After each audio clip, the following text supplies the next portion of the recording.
My name is Ann-Erika Whitebird. I'm an enrolled member of the Rosebud Sioux tribe. And I used to live here a long time ago when I met my husband, Josh. He's from here. My poem is called I Carry My Prayers Inside My Fist.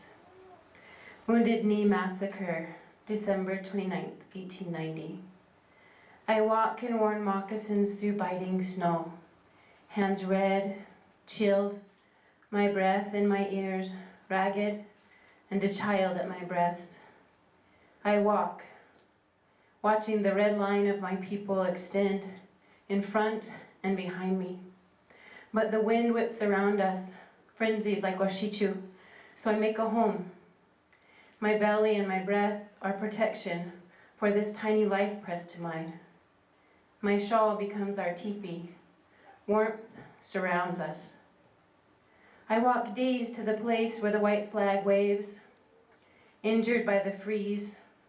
Red and white stripes clang iced fabric against the wooden pole.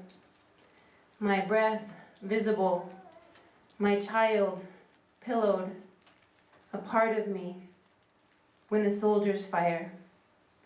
And red drenches white ground. I run past the children and mothers exposed on the ground. Bullets and bleeding, I run. My baby's tears wetting my chest, and all I can hear are screams. They're ringing in the air. Smell of burn, iron. My breath clutches hope, and I run past the ravine where the dead are already singing, making their journey.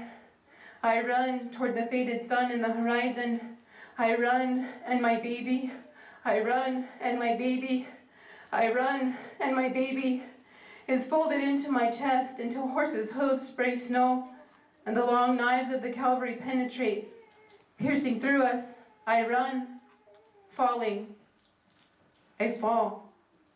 My baby at my breast, shawl open, watching the sun die in her eyes.